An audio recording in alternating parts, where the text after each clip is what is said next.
ਅਗਲੀਆਂ ਜਿਹੜੀਆਂ ਹਰਜੋਤ ਸਿੰਘ ਜੀ ਖਬਰਾਂ ਦੇ ਵਿੱਚ ਗੱਲ ਕਰੀਏ ਤਾਂ ਜਿੱਦਾਂ ਆਪਾਂ ਥੋੜੇ ਦਿਨ ਪਹਿਲਾਂ ਵੀ ਖਬਰ ਕੀਤੀ ਸੀ ਵੀ ਇਮੀਗ੍ਰੇਸ਼ਨ ਦਾ ਜਿਹੜਾ ਮੁੱਦਾ ਆ ਉਹ ਇਸ ਵਾਰ ਦੀਆਂ ਇਲੈਕਸ਼ਨਸ ਦੇ ਵਿੱਚ ਇੱਥੋਂ ਦੇ ਵੋਟਰਸ ਦੇ ਲਈ ਸਭ ਤੋਂ ਅਹਿਮ ਮੁੱਦੇ ਦੇ ਤੌਰ ਦੇ ਉੱਤੇ ਸਾਹਮਣੇ ਆ।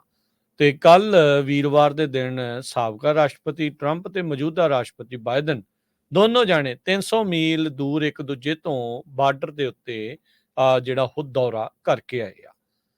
ਹੋਣਾ ਇਸ ਦੇ ਵਿੱਚ ਸੋਲਿਊਸ਼ਨ ਇੱਕ ਦੌਰੇ ਦੇ ਨਾਲ ਤਾਂ ਕਿਸੇ ਦਾ ਵੀ ਕੋਈ ਨਿਕਲਣਾ ਨਹੀਂ, ਪਰ ਇਹ ਆ ਵੀ ਦੋਨਾਂ ਨੇ ਇੱਕ ਦੂਜੇ ਦੇ ਉੱਤੇ ਉਂਗਲਾਂ ਜਿਹੜੀਆਂ ਉਹ ਧਰੀਆਂ, ਇੱਕ ਦੂਜੇ ਦੇ ਉੱਤੇ ਦੋਸ਼ ਜਿਹੜੇ ਆ ਉਹ ਲਾਏ। ਟਰੰਪ ਹੁਣਾਂ ਨੇ ਕਿਹਾ ਵੀ ਜਿਹੜਾ ਬਾਈਡਨ ਹੁਣੀ ਇਸ ਟਾਈਮ ਇਲੀਗਲ ਇਮੀਗ੍ਰੇਸ਼ਨ ਨੂੰ ਜਿੱਦਾਂ ਹੈਂਡਲ ਕਰ ਰਹੇ ਆ, ਉਹ ਉਹਨਾਂ ਦੇ ਰੀ-ਇਲੈਕਸ਼ਨ ਦੇ ਹਿਸਾਬ ਦੇ ਲਈ ਉਹ ਬਿਲਕੁਲ ਸੈਂਟਰ ਪੁਆਇੰਟ ਆ। ਕਹਿੰਦੇ ਵੀ ਉਹਨਾਂ ਨੇ ਨਾਲ ਹੀ ਇਹ ਕਿਹਾ ਵੀ ਜੇ ਮੈਂ ਰਾਸ਼ਟਰਪਤੀ ਬਣਿਆ ਤਾਂ ਤੁਸੀਂ ਸਭ ਤੋਂ ਵੱਡੀ ਜਿਹੜੀ ਆ ਡੋਮੈਸਟਿਕ ਡੈਪੋਟੇਸ਼ਨ ਆਪਰੇਸ਼ਨ ਆ ਅਮਰੀਕਾ ਦੇ ਇਤਿਹਾਸ ਦੇ ਵਿੱਚ ਉਸ ਨੂੰ ਦੇਖੋਗੇ। ਟਰੰਪ ਹੁਣਾਂ ਨੇ ਨਾਲ ਇਹ ਵੀ ਕਿਹਾ ਵੀ ਬਾਈਡਨ ਹੁਣਾਂ ਦੇ ਕਰਕੇ ਹੀ ਜਿਹੜਾ ਮਾਈਗ੍ਰੈਂਟਸ ਦਾ ਇਸ ਟਾਈਮ ਰੌਲਾ ਆ, ਇਲੀਗਲ ਇਮੀਗ੍ਰੇਸ਼ਨ ਦਾ ਜਿਹੜਾ ਰੌਲਾ ਆ ਉਹ ਸਭ ਤੋਂ ਜ਼ਿਆਦਾ ਵਧਿਆ ਆ। ਉੱਥੇ ਨਾਲ ਉਹਨਾਂ ਦੇ ਜਿਹੜੇ ਟੈਕਸਸ ਦੇ ਗਵਰਨਰ ਗ੍ਰੈਗ ਐਬਟ ਜਾ ਰਹੇ ਸੀ, ਉੱਥੇ ਉਹਨਾਂ ਨੇ ਧੰਨਵਾਦ ਕੀਤਾ ਤੇ ਉਹਨਾਂ ਦੀ ਪ੍ਰਸ਼ੰਸਾ ਕੀਤੀ ਵੀ ਭਾਈ ਜਿਹੜੇ ਉਹਨਾਂ ਨੇ ਜਿਹੜੇ ਸਿਕਿਉਰਿਟੀ ਇਨੀਸ਼ੀਏਟਿਵ ਲਏ ਆ, ਚਾਹੇ ਉਹ ਇਸ ਟਾਈਮ ਕੰਟਰੋਵਰਸ਼ੀਅਲ ਆ, ਉਹਨਾਂ ਨੂੰ ਜਿਹੜਾ ਇੰਪਲੀਮੈਂਟ ਕਰਨ ਦੀ ਕੋਸ਼ਿਸ਼ ਕਰ ਰਹੇ ਆ, ਉਸ ਦੇ ਲਈ ਉਹਨਾਂ ਦੀ ਸ਼ਲਾਘਾ ਜਿਹੜੀ ਉਹ ਕੀਤੀ ਆ। ਉਧਰ ਜੇ ਬਾਈਡਨ ਉਹਨਾਂ ਦੀ ਸੁਣੀਏ ਤਾਂ ਬਾਈਡਨ ਉਹਨਾਂ ਦਾ ਜਿਹੜਾ ਟ੍ਰਿਪ ਆ ਉਸ ਦੇ ਵਿੱਚ ਉਹਨਾਂ ਨੇ ਕਿਹਾ ਵੀ ਉਹ ਹੁਣ ਐਗਜ਼ੀਕਿਊਟਿਵ ਐਕਸ਼ਨਸ ਇਸ ਦੇ ਉੱਤੇ ਸੋਚ ਰਹੇ ਆ ਲੈਣ ਦੇ ਲਈ, ਤਾਂ ਜਿਹੜੇ ਮਾਈਗ੍ਰੈਂਟਸ ਆ ਉਹਨਾਂ ਦੀ ਜਿਹੜੀ ਐਬਿਲਿਟੀ ਆ ਅਸਾਈਲਮ ਮੰਗਣ ਦੀ, ਉਸ ਨੂੰ ਰਿਸਟ੍ਰਿਕਟ ਕੀਤਾ ਜਾਵੇ ਜੇ ਉਹ ਇਲੀਗਲੀ ਕ੍ਰਾਸ ਕਰਕੇ ਆਉਂਦੇ ਆ।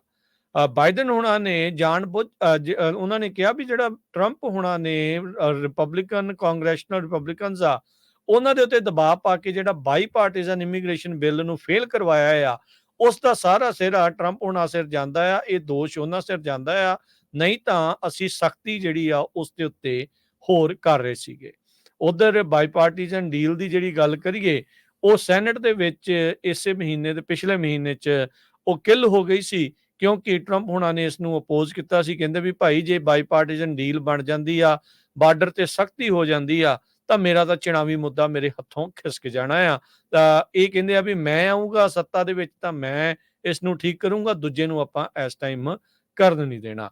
ਉਧਰ ਫੈਡਰਲ ਜੱਜ ਜਿਹੜੇ ਇੱਕ ਟੈਕਸਸ ਦੇ ਵਿੱਚ ਆ, ਉਹਨਾਂ ਨੇ ਉਸ ਕੰਟਰੋਵਰਸ਼ੀਅਲ ਲਾ ਦੀ ਐਨਫੋਰਸਮੈਂਟ ਆ ਉਸ ਨੂੰ ਹਾਲ ਦੀ ਘੜੀ ਸਸਪੈਂਡ ਜਿਹੜਾ ਉਹ ਕਰ ਦਿੱਤਾ, ਜਿਸ ਦੇ ਵਿੱਚ ਸਟੇਟ ਲਾ ਐਨਫੋਰਸਮੈਂਟ ਏਜੰਟਸ ਆ ਉਹ ਅਰੈਸਟ ਤੇ ਡਿਟੇਨ ਕਰ ਸਕਦੇ ਸੀ ਉਹਨਾਂ ਲੋਕਾਂ ਨੂੰ ਜਿਨ੍ਹਾਂ ਦੇ ਉੱਤੇ ਉਹਨਾਂ ਨੂੰ ਸ਼ੱਕ ਸੀਗਾ ਵੀ ਉਹ ਇਲੀਗਲੀ ਮੁਲਕ ਦੇ ਵਿੱਚ ਐਂਟਰ ਹੋਏ ਆ। ਸੋ ਇਹ ਦੋਨੋਂ ਜਾਣੇ ਰਾਸ਼ਟਰਪਤੀ ਸਾਬਕਾ ਤੇ ਮੌਜੂਦਾ ਉਹ ਆਪੋ ਆਪਣਾ ਜਿਹੜਾ ਦੇਖੋ ਇੱਕੋ ਦਿਨ ਰੱਖਿਆ ਹਰਜੋਤ ਸਿੰਘ ਜੀ ਉਹਨਾਂ ਨੇ 350 ਮੀਲ ਇੱਕ ਦੂਜੇ ਤੋਂ ਦੂਰ ਸੀਗੇ ਤੇ ਦੋਨੋਂ ਹੀ ਉਹਨਾਂ ਥਾਵਾਂ ਦੇ ਉੱਤੇ ਗਏ ਜਿੱਥੇ ਕਾਫੀ ਜ਼ਿਆਦਾ ਬਾਰਡਰ ਕ੍ਰਾਸਿੰਗਸ ਜਿਹੜੀਆਂ ਉਹ ਹੁੰਦੀਆਂ ਆ ਤੇ ਇੱਕ ਦੂਜੇ ਦੇ ਉੱਤੇ ਇਹਨਾਂ ਨੇ ਦੋਸ਼ ਜਿਹੜੇ ਉਹ ਮੜੇ ਹੈਗੇ ਆ। ਜੀ, ਸੋ ਪਹਿਲੀ ਵਾਰੀ ਪਿਛਲੇ 3 ਸਾਲਾਂ ਦੇ ਦੌਰਾਨ ਪ੍ਰੈਜ਼ੀਡੈਂਟ ਬਾਈਡਨ ਹੋਣਾ ਨੇ ਹੁਣ ਪ੍ਰੈਜ਼ੀਡੈਂਟ ਟਰੰਪ ਨੂੰ ਅਪੀਲ ਕੀਤੀ ਆ ਵੀ ਆਪਣੇ ਕਾਂਗਰਸ ਦੇ ਜਿਹੜੇ ਮੈਂਬਰਸ ਆ ਰਿਪਬਲਿਕਨ ਉਹਨਾਂ ਨੂੰ ਕਹੋ ਵੀ ਇਹ ਬਿੱਲ ਪਾਸ ਕਰਾਇਆ ਜਾਵੇ। ਸਾਰਿਆਂ ਨੂੰ ਪਤਾ ਹੀ ਹੈ ਵੀ ਜਿਸ ਟਾਈਮ ਦੇ ਉੱਤੇ ਪ੍ਰੈਜ਼ੀਡੈਂਟ ਛੱਡ ਕੇ ਗਏ ਸੀ ਉਸ ਟਾਈਮ ਦੇ ਉੱਤੇ ਆਲਮੋਸਟ ਜ਼ੀਰੋ ਦੇ ਕਰੀਬ ਬਾਰਡਰ ਕ੍ਰਾਸਿੰਗ ਹੋ ਗਈ ਸੀ ਤੇ ਵਾਲ ਨੂੰ ਲੈ ਕੇ ਬਹੁਤ ਰੌਲਾ ਰੱਪਾ ਪਿਆ ਸੀ ਵੀ ਅਸੀਂ ਵਾਲ ਰਿਮੂਵ ਕਰ ਦੇਣੀ ਆ, ਬਣਾਉਣੀ ਨਹੀਂ। ਹੁਣ ਦੁਬਾਰਾ ਕੀ ਬਣਨੀ ਵੀ ਸ਼ੁਰੂ ਹੋ ਗਈ ਆ। ਟਰੰਪ ਦੇ ਜੋ ਨੈਸ਼ਨਲ ਪ੍ਰੈਸ ਸੈਕਟਰੀ ਆ ਉਹਨਾਂ ਨੇ ਬਾਈਡਨ ਹੋਣਾ ਦੀ ਅਪੀਲ ਦੇ ਉੱਤੇ ਇਹ ਕਿਹਾ ਆ, ਕਹਿੰਦੇ ਭਈ ਤੁਹਾਨੂੰ ਇੱਕ ਦੂਜੇ ਦੇ ਉੱਤੇ ਬਲੇਮ ਕਰਨ ਨਾਲੋਂ ਰਿਸਪੌਂਸਿਬਿਲਿਟੀ ਲੈਣੀ ਚਾਹੀਦੀ ਆ ਬਾਰਡਰ ਕ੍ਰਾਈਸਿਸ ਦੇ ਲਈ। ਡੈਥ ਤੇ ਡਿਸਟਰਕਸ਼ਨ ਜੋ ਤੁਹਾਡੀਆਂ ਪਾਲਿਸੀਆਂ ਕਰਕੇ ਹੋਈ ਹੈਗੀ ਆ। ਲੇਕਿਨ ਰਿਲੀ ਦਾ ਨੇਮ ਉਹਨਾਂ ਨੇ ਇਹਦੇ ਵਿੱਚ ਦੱਸਿਆ ਆ, ਤੁਹਾਨੂੰ ਦੱਸਿਆ ਸੀ ਪਿਛਲੇ ਦਿਨਾਂ 'ਚ ਇੱਕ ਜਾਰਜੀਆ ਯੂਨੀਵਰਸਿਟੀ ਦੀ ਜਿਹੜੀ ਬੱਚੀ ਆ ਉਹਦਾ ਕਤਲ ਇੱਕ ਇਲੀਗਲ ਇਮੀਗ੍ਰੈਂਟ ਜੋ ਆ ਉਹਦੇ ਵੱਲੋਂ ਕੀਤਾ ਗਿਆ ਸੀ। ਸੋ ਉਹਨਾਂ ਕੋਲ ਇਹ ਇੱਕ ਬਹੁਤ ਵੱਡਾ ਜਿਹੜਾ ਮੁੱਦਾ ਆ ਉਸ ਸਟੂਡੈਂਟ ਨੂੰ ਲੈ ਕੇ ਹੁਣ ਬਣਿਆ ਹੋਇਆ ਹੈਗਾ। ਤੇ ਜੋ ਕੰਜ਼ਰਵੇਟਿਵ ਆ ਉਹ ਇੱਕ ਇਨਸੀਡੈਂਟ ਨੂੰ ਲੈ ਕੇ ਇੱਦਾਂ ਦੀ ਨੂੰ ਫਿਰ ਪੂਰੇ ਦਾ ਪੂਰਾ ਜਿਹੜਾ ਮਾਈਗ੍ਰੇਸ਼ਨ ਦਾ ਮੁੱਦਾ ਆ ਉਸ ਨੂੰ ਕ੍ਰਾਈਮ ਦੇ ਨਾਲ ਜਿਹੜਾ ਆ ਜੋੜ ਦਿੰਦੇ ਹੈਗੇ ਆ। ਆਪਾਂ ਇਹ ਦੇਖਿਆ ਹੀ ਹੈਗਾ। ਟੈਕਸਸ ਦੇ ਵਿੱਚ ਇਸ ਟਾਈਮ ਬਹੁਤ ਸਖਤੀ ਆ। ਲਗਭਗ ਉੱਥੋਂ ਕ੍ਰਾਸਿੰਗ ਜੋ ਬਾਰਡਰ ਕ੍ਰਾਸਿੰਗ ਆ ਕਾਫੀ ਘੱਟ ਗਈ ਹੈਗੀ ਆ। ਹਾਲਾਂਕਿ ਜੱਜ ਨੇ ਇੱਕ ਜਿਸ ਤਰ੍ਹਾਂ ਤੁਸੀਂ ਦੱਸਿਆ ਹੀ ਆ ਹੁਣ ਇਹ ਰੂਲਿੰਗ ਦਿੱਤੀ ਹੈਗੀ ਆ ਪਰ ਜਿਸ ਤਰ੍ਹਾਂ ਆਪਾਂ ਤੁਹਾਨੂੰ ਪਿਛਲੇ ਸਮਿਆਂ ਦੇ ਦੌਰਾਨ ਦੱਸਦੇ ਰਹੇ ਹਾਂ ਵੀ ਇਮੀਗ੍ਰੇਸ਼ਨ ਦਾ ਮੁੱਦਾ ਟੌਪ ਦੇ ਉੱਤੇ ਹੈਗਾ ਤੇ ਲੱਗਦਾ ਆ ਵੀ ਜੇ ਕਾਂਗਰਸ ਨੇ ਨਾ ਐਕਟ ਕੀਤਾ ਤੇ ਪ੍ਰੈਜ਼ੀਡੈਂਟ ਜੋ ਬਾਈਡਨ ਹੁਣੀ ਕੋਈ ਐਗਜ਼ੀਕਿਊਟਿਵ ਆਰਡਰ ਜਾਰੀ ਕਰ ਸਕਦੇ ਹੈਗੇ ਆ। ਕਿਸੇ ਤਰ੍ਹਾਂ ਇਹ ਵੀ ਕਹਿ ਸਕਦੇ ਆ ਵੀ ਅਸੀਂ ਹਜ਼ਾਰਾਂ ਦੀ ਗਿਣਤੀ ਨਾਲ ਲੋਕਾਂ ਨੂੰ ਡਿਪੋਰਟ ਕਰਨ ਜਾ ਰਹੇ ਹੈਗੇ ਆ। ਸਰੋਤਿਆਂ ਨੂੰ ਦੱਸਦੀ ਜਾਈਏ, ਪ੍ਰੈਜ਼ੀਡੈਂਟ ਓਬਾਮਾ ਬਾਰੇ ਸ਼ਾਇਦ ਨਹੀਂ ਭੁੱਲੇ ਹੋਣ। ਪ੍ਰੈਜ਼ੀਡੈਂਟ ਓਬਾਮਾ ਅਮਰੀਕਾ ਦੇ ਇਤਿਹਾਸ ਵਿੱਚ ਇਦਾਂ ਦੇ ਪ੍ਰੈਜ਼ੀਡੈਂਟ ਆ ਜਿਨ੍ਹਾਂ ਦੇ ਕਾਰਜਕਾਲ ਦੌਰਾਨ ਸਭ ਤੋਂ ਵੱਧ ਲੋਕਾਂ ਨੂੰ ਡਿਪੋਰਟ ਕੀਤਾ ਗਿਆ ਸੀ। 12 ਲੱਖ ਦੇ ਕਰੀਬ ਜੋ ਲੋਕ ਆ ਉਹ ਡਿਪੋਰਟ ਕੀਤੇ ਗਏ ਸੀ ਉਹਨਾਂ ਦੇ ਸਮੇਂ ਦੇ ਉੱਤੇ। ਹਾਲਾਂਕਿ ਬਾਅਦ ਦੇ ਵਿੱਚ ਇੰਨੀਆਂ ਜਿਹੜੀਆਂ ਖਬਰਾਂ ਆ ਉਹ ਨਹੀਂ ਆਈਆਂ, ਪਰ ਬਹੁਤ ਵਾਰ ਸਾਨੂੰ ਪੰਜਾਬੀ ਰੇਡੀਓ USA ਦੇ ਉੱਤੇ ਵੀ ਜਿਹੜੇ ਸਾਡੇ ਸਰੋਤੇ ਆ ਉਹ ਬਾਰ-ਬਾਰ ਪੁੱਛਦੇ ਰਹਿੰਦੇ ਆ ਕੀ ਸਿਚੁਏਸ਼ਨ ਆ ਜੀ ਬਾਰਡਰ 'ਚ, ਅਮਰੀਕਾ ਦੀ ਕੀ ਇਮੀਗ੍ਰੇਸ਼ਨ ਆ। ਸੋ ਸਾਡੀ ਸਾਰਿਆਂ ਨੂੰ ਇਹ ਬੇਨਤੀ ਹੈ ਵੀ ਪਲੀਜ਼ ਪੰਜਾਬੀ ਰੇਡੀਓ USA ਦਾ ਜਿਹੜਾ ਅਪਡੇਟ ਅਮਰੀਕਾ ਪ੍ਰੋਗਰਾਮ ਹੁੰਦਾ, ਅਪਡੇਟ ਇਮੀਗ੍ਰੇਸ਼ਨ ਪ੍ਰੋਗਰਾਮ, ਉਹਨੂੰ ਸੁਣਦੇ ਰਿਹਾ ਕਰੋ। ਅਸੀਂ ਬਿਲਕੁਲ ਜਿਹੜੀ ਅਨਵਾਇਸਡ ਰਿਪੋਰਟ ਆ ਦੋਨਾਂ ਪਾਰਟੀਆਂ ਦੀ, ਚਾਹੇ ਉਹ ਰਿਪਬਲਿਕਨ ਆ ਚਾਹੇ ਡੈਮੋਕ੍ਰੇਟ ਆ, ਕੀ ਕੁਝ ਵਾਪਰ ਰਿਹਾ ਉਹ ਆਪਾਂ ਤੁਹਾਡੇ ਨਾਲ ਜਿਹੜੀ ਸਾਂਝੀ ਕਰਦੇ ਰਹਿੰਦੇ ਆ। ਪਰ ਇਮੀਗ੍ਰੇਸ਼ਨ ਦੇ ਉੱਤੇ ਕੁਛ ਨਾ ਕੁਛ ਬਹੁਤ ਵੱਡਾ ਜਿਹੜਾ ਆ ਆਉਣ ਵਾਲੇ ਮਹੀਨਿਆਂ 'ਚ ਇਲੈਕਸ਼ਨ ਤੋਂ ਪਹਿਲਾਂ ਪਹਿਲਾਂ ਹੀ ਹੋਣ ਜਾ ਰਿਹਾ, ਨਹੀਂ ਤਾਂ ਫਿਰ ਇਲੈਕਸ਼ਨ ਦੇ ਉੱਤੇ ਤਾਂ ਜਿਸ ਤਰ੍ਹਾਂ ਤੁਹਾਨੂੰ ਦੱਸਿਆ ਆ ਵੀ ਬਹੁਤ ਵੱਡਾ ਇਸ਼ੂ ਹੈ। ਜੀ, ਜਦੋਂ ਟਰੰਪ ਹੋਣਾ ਦਾ ਲਾਸਟ ਕਾਰਜਕਾਲ ਸੀ ਉਦੋਂ ਬਾਰਡਰ ਕ੍ਰਾਸਿੰਗ 1,44,000 ਦੇ ਇਰਦ-ਗਿਰਦ ਚੱਲ ਰਹੀ ਸੀ, ਜੋ ਕਿ ਜਨਵਰੀ 2020 ਤੱਕ ਜਦੋਂ ਸੱਤਾ ਬਦਲੀ ਸੀ ਇਹ 36,000 ਤੇ ਆ ਕੇ ਜਿਹੜੀ ਉਹ ਡਿੱਗ ਗਈ ਸੀ। ਤੇ ਮੌਜੂਦਾ ਤੌਰ ਦੇ ਉੱਤੇ ਜੇ ਦੇਖੀਏ ਤਾਂ 3 ਲੱਖ ਤੋਂ ਵੱਧ ਜਿਹੜੇ ਐਨਕਾਊਂਟਰਸ ਆ US ਮੈਕਸੀਕੋ ਬਾਰਡਰ ਦੇ ਉੱਤੇ ਆਮ ਜਿਹੜੇ ਉਹ ਦੇਖੇ ਜਾ ਰਹੇ ਆ। 1.5-2 ਲੱਖ ਤਾਂ ਆਮ ਐਵਰੇਜ ਹੀ ਇਹਨਾਂ ਦੇ ਸੱਤਾ ਦੇ ਵਿੱਚ ਆਉਣ ਤੋਂ ਬਾਅਦ 'ਚ ਬਾਈਡਨ ਹੋਣਾ ਦੇ ਰਿਹਾ ਹੈਗਾ ਆ। ਸੋ ਇਹ ਆਪਾਂ ਮਹੀਨੇ ਦੀ ਗੱਲ ਕਰਦੇ ਹਾਂ ਹਾਂਜੀ, ਹਾਂਜੀ, ਹਾਂਜੀ, ਪਰ ਬਿਲਕੁਲ ਜੀ, ਮੰਥ। ਪਰ ਮੰਥ ਦੇ ਸੋ ਇੱਥੋਂ ਹਿਸਾਬ ਦੇ ਤੁਸੀਂ ਨਾਲ। ਅੰਦਾਜ਼ਾ ਲਾ ਲਓ ਵੀ ਕਿੰਨਾ ਸੋ ਬਹੁਤ ਸਾਰੇ ਲੋਕਾਂ ਨੂੰ ਇਹ ਹੁੰਦਾ ਵੀ ਚਲ ਗਏ ਜੀ, ਪੋਲੀਟੀਕਲ ਅਸਾਈਲਮ ਕਰ ਲਿਆ ਜੀ, ਹੋ ਗਿਆ। ਤੇ ਹੁਣ ਤੁਸੀਂ ਹਿਸਾਬ ਲਾ ਲਓ ਵੀ ਪਿਛਲੇ 3 ਸਾਲਾਂ 'ਚ 7.5 ਮਿਲੀਅਨ ਦੇ ਕਰੀਬ ਲੋਕ ਬਾਰਡਰ ਕ੍ਰਾਸ ਕਰ ਚੁੱਕੇ ਹੈਗੇ ਆ। ਤੇ ਇਸ ਤੋਂ ਪਹਿਲਾਂ ਵੀ ਮੈਂ ਤਾਂ ਜਦ ਪਿਛਲੇ ਸਾਲਾਂ ਦਾ ਕਿੰਨਿਆਂ ਦਾ ਸੁਣਦਾ ਆਉਣਾ ਜੀ, 11 ਮਿਲੀਅਨ ਲੋਕ ਆਲਰੇਡੀ ਵਧੇ ਹੀ ਆ ਇਲੀਗਲ ਉਹਦੇ ਹੈਗੇ ਵਿੱਚ। ਆ। ਸੋ ਹੁਣ ਇੰਨੀ ਵੱਡੀ ਗਿਣਤੀ ਆ ਤੇ ਜਿਹੜੀਆਂ ਡੇਟਸ ਆ ਜਿਨ੍ਹਾਂ ਦੀਆਂ ਕੋਰਟ ਹੀਅਰਿੰਗ ਵੀ ਆਉਂਦੀਆਂ 5-5 6-6 ਸਾਲ ਬਾਅਦ ਆ ਰਹੀਆਂ, ਬਹੁਤ ਜਿਹੜੀ ਸਿਚੁਏਸ਼ਨ ਆ। ਅੱਗੇ ਹਰਜੋਤ ਸਿੰਘ ਜੀ ਇਹ ਹੁੰਦੀ ਸੀ ਫੈਮਿਲੀ ਵਾਲਿਆਂ ਨੂੰ ਵੀ ਇਹਨਾਂ ਦੀ ਤਾਂ ਜਲਦੀ ਵਾਰੀ ਆ ਜਾਂਦੀ ਆ, ਜੀ ਹੁਣ ਇਹ ਵੀ ਲੇਟ ਆ ਉਹ ਵੀ ਲੇਟ ਆ, ਸਾਰੇ ਪਾਸੇ ਹੀ ਜਿਹੜਾ ਇਸ ਟਾਈਮ ਕਹਿ ਲਓ ਵੀ ਆਵਾ ਉੱਤੇ ਪਿਆ ਭੱਠਾ ਬੈਠਾ ਆ।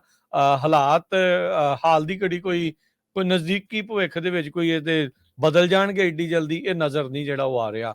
ਆਮ ਲੋਕ ਸਿਆਣੇ ਨੇ ਉਹ ਵੀ ਦੇਖ ਰਹੇ ਆ ਵੀ ਇਹ ਦੋਨੋਂ ਹੀ ਜਿਹੜੇ ਰਾਸ਼ਟਰਪਤੀ ਹੁਣ ਬਾਰਡਰ ਦੇ ਉੱਤੇ ਗਏ ਇੱਕੋ ਦਿਨ, ਇਹ ਚੁਣਾਵੀ ਮੁੱਦਾ ਹੀ ਆ। ਇਸ ਨੂੰ ਇਸ ਟਾਈਮ ਵੱਧ ਤੋਂ ਵੱਧ ਉਹ ਕੈਸ਼ ਕਰਨ ਦੀ ਕੋਸ਼ਿਸ਼ ਦੇ ਵਿੱਚ ਆ ਦੋਨੋਂ ਹੀ ਜਾਣੇ। ਦੇਖੋ ਬਿੱਲ ਪਾਸ ਹੋ ਜਾਣਾ ਸੀ, ਟਰੰਪ ਹੁਣਾਂ ਨੇ ਮਨਾ ਕਰਵਾ ਕੇ ਕਰ ਦਿੱਤਾ। ਬਾਈਡਨ ਹੁਣੀ ਫੇਰ ਕਹਿ ਰਹੇ ਆ ਕਾਂਗਰਸ ਨੂੰ ਵੀ ਭਾਈ ਐਕਟ ਜਿਹੜਾ ਉਹ ਕਰੋ, ਨਹੀਂ ਤਾਂ ਜਿੱਦਾਂ ਤੁਸੀਂ ਦੱਸਿਆ ਵੀ ਐਗਜ਼ੀਕਿਊਟਿਵ ਆਰਡਰ ਜਿਹੜੇ ਆ ਉਹ ਉਸ ਦੇ ਉੱਤੇ ਕਰ ਸਕਦੇ ਆ। ਬਾਈਡਨ ਹੁਣੀ ਬਰਾਊਨਸਵਿਲ ਦੇ ਵਿੱਚ ਸੀਗੇ, ਰੀਓ ਗ੍ਰਾਂਡੀ ਵੈਲੀ ਦੇ ਵਿੱਚ, ਤੇ ਦੂਜੇ ਮੈਨੂੰ ਲੱਗਦਾ ਈਗਲ ਪਾਸ ਦੇ ਉੱਤੇ ਤਕਰੀਬਨ 350 ਮੀਲ ਦੂਰ ਟਰੰਪ ਹੁਣਾਂ ਨੇ ਉੱਥੇ ਜਿਹੜਾ ਆਪਣਾ ਜਿਹੜਾ ਕਹਿ ਲਓ ਵੀ ਬਾਰਡਰ ਦਾ ਦੌਰਾ ਜਿਹੜਾ ਉਹ ਕੀਤਾ ਹੈਗਾ ਆ। ਸੋ ਰਿਪਬਲਿਕਨ ਪਾਰਟੀ ਦੇ ਲਈ ਉਹ ਜਿਹੜਾ ਉੱਥੇ ਪਾਰਕ ਆ ਉਹ ਕਾਫੀ ਇੱਕ ਵੱਡਾ ਸਿੰਬਲ ਬਣਿਆ ਆ, ਜਿੱਥੇ ਸਟੇਟ ਤੇ ਫੈਡਰਲ ਸਰਕਾਰ ਦੇ ਆਪਸ ਦੇ ਵਿੱਚ ਸਿੰਘ ਜਿਹੜੇ ਉਹ ਫਸੇ ਪਏ ਹੈਗੇ ਆ। ਸੋ ਕੀ ਬਣੂਗਾ ਇਹ ਇਵੈਂਚੁਅਲੀ ਇਸ ਸਾਰੇ ਮੁੱਦੇ ਦੇ ਵਿੱਚ, ਇਹ ਦੇਖਣ ਵਾਲੀ ਜਿਹੜੀ ਉਹ ਗੱਲ ਹੈਗੀ ਆ। ਬਾਈਡਨ ਹੁਣਾਂ ਨੇ ਜਦੋਂ ਆਉਣਾ ਸੀ ਤਾਂ ਜਿਹੜੀ ਬਾਰਡਰ ਪੈਟਰੋਲ ਦੀ ਯੂਨੀਅਨ ਨੇ ਟਵੀਟ ਕਰਕੇ ਕਰ ਦਿੱਤਾ ਸੀ ਬਾਈਡਨ ਹੁਣਾਂ ਦੇ ਉਲਟ ਵੀ ਤੁਸੀਂ ਕੁਝ ਵੀ ਇਸ ਚੀਜ਼ ਦੇ ਵਿੱਚ ਕਰ ਨਹੀਂ ਰਹੇ। ਪਰ ਉਹੀ ਜਿਹੜੀ ਯੂਨੀਅਨ ਆ ਉਹਨਾਂ ਨੇ ਉਸ ਬਾਈ ਪਾਰਟੀਜ਼ਨ ਬਿੱਲ ਆ ਉਸ ਦੀ ਸਪੋਰਟ ਵੀ ਕੀਤੀ ਸੀਗੀ। ਸੋ ਹੁਣ ਕੌਣ ਕਿੱਦਾਂ ਕਿਵੇਂ ਪੋਲਿਟਿਕਸ ਖੇਡ ਰਿਹਾ ਆ ਇਹ ਵੀ ਦੇਖਣ ਵਾਲੀ ਜਿਹੜੀ ਉਹ ਗੱਲ ਆ। 2016 ਦੇ ਵਿੱਚ ਟਰੰਪ ਹੁਣਾਂ ਦੇ ਕੈਂਪੇਨ ਦੇ ਵਿੱਚ ਅਮਰੀਕਾ ਫਸਟ ਦੇ ਵਿੱਚ ਉਦੋਂ ਵੀ US ਮੈਕਸੀਕੋ ਬਾਰਡਰ ਦੀ ਜਿਹੜੀ ਕੰਧ ਆ ਉਸ ਨੂੰ ਬਣਾਉਣ ਨੂੰ ਲੈ ਕੇ ਬਹੁਤ ਵੱਡਾ ਉਹਨਾਂ ਨੂੰ ਸਮਰਥਨ ਉਸ ਟਾਈਮ ਦੇ ਉੱਤੇ ਮਿਲਿਆ ਸੀਗਾ। ਪਰ ਹਾਲ ਦੀ ਘੜੀ ਦੇਖੋ ਕੀ ਬਣਦਾ ਆ। ਪਰ ਉਹਨਾਂ ਨੇ ਇਹ ਜ਼ਰੂਰ ਕਿਹਾ ਆ ਵੀ ਮੈਂ ਆਊਂਗਾ ਤਾਂ ਮੈਂ ਲੋਕਲ ਪੁਲਿਸ ਦੀ ਮਦਦ ਲੈ ਕੇ ਜਿਹੜੀ ਮਾਸ ਡੈਪੋਟੇਸ਼ਨਸ ਅਮਰੀਕਾ ਦੇ ਇਤਿਹਾਸ ਦੇ ਵਿੱਚ ਸਭ ਤੋਂ ਵੱਡੀ ਜਿਹੜੀ ਆ ਉਹ ਕਰਾਊਂਗਾ। ਕਹਿੰਦਾ ਵੀ ਮਿਲੀਅਨਸ ਆਫ ਲੋਕਾਂ ਨੂੰ ਜਿਹੜਾ ਡਿਪੋਰਟ ਕਰਨ ਦੇ ਲਈ ਮੈਂ ਤਿਆਰ ਬਰ ਤਿਆਰ ਬੈਠਾ ਹੈਗੇ ਆ। ਸੋ ਲੈਟਸ ਸੀ ਕੀ ਬਣਦਾ ਆ। ਪਰ ਇਸ ਟਾਈਮ ਇਹ ਮੁੱਦਾ ਪੂਰਾ ਜਿਹੜਾ ਉਹ ਭਖਿਆ ਆ, ਤੇ ਕੀ ਬਾਈਡਨ ਹੁਣਾਂ ਨੇ ਜਿਹੜਾ ਸੱਦਾ ਦਿੱਤਾ ਟਰੰਪ ਹੁਣਾਂ ਨੂੰ ਜੁਆਇਨ ਕਰਨ ਦੇ ਲਈ ਵੀ ਆ ਕੇ ਆਪਾਂ ਮਿਲ ਕੇ ਇਸ ਦੇ ਉੱਤੇ ਕੋਈ ਸੋਲੂਸ਼ਨ ਲੱਭਦੇ ਆ।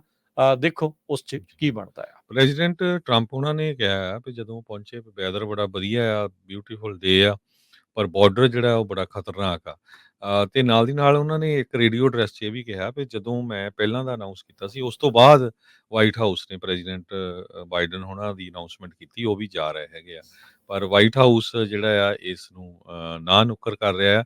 ਐਨਬੀਸੀ ਦੇ ਜੋ ਪੋਲਸ ਆਏ ਆ ਉਹਨਾਂ ਦੇ ਮੁਤਾਬਕ ਦੱਸਦੇ ਜਾਈਏ 57% ਜਿਹੜੇ ਰਜਿਸਟਰਡ ਵੋਟਰਸ ਆ ਉਹ ਕਹਿੰਦੇ ਆ ਵੀ ਪ੍ਰੈਜ਼ੀਡੈਂਟ ਟਰੰਪ ਹੁਣੀ ਬਾਰਡਰ ਨੂੰ ਚੰਗੇ ਤਰੀਕੇ ਨਾਲ ਸਿਕਿਉਰ ਕਰ ਸਕਦੇ ਆ।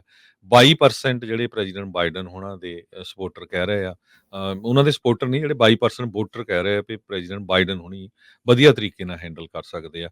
ਇਸੇ ਤਰ੍ਹਾਂ ਜੋ 48% ਦੇ ਕਰੀਬ ਜੋ ਲੋਕ ਹੈਗੇ ਆ ਰਜਿਸਟਰਡ ਵੋਟਰਸ, ਉਹ ਪ੍ਰੈਜ਼ੀਡੈਂਟ ਬਾਈਡਨ ਹੋਣਾ ਨੂੰ ਟਰਸਟ ਕਰ ਰਹੇ ਆ ਵੀ ਜੋ ਇਮੀਗ੍ਰੈਂਟਸ ਆ ਉਹਨਾਂ ਨੂੰ ਉਹ ਵਧੀਆ ਤਰੀਕੇ ਦੇ ਨਾਲ ਹੈਂਡਲ ਕਰਨਗੇ, ਜਦ ਕਿ ਟਰੰਪ ਉਹਨਾਂ ਨੂੰ ਸਿਰਫ 31% ਲੋਕ ਟਰਸਟ ਕਰ ਰਹੇ ਹਨ।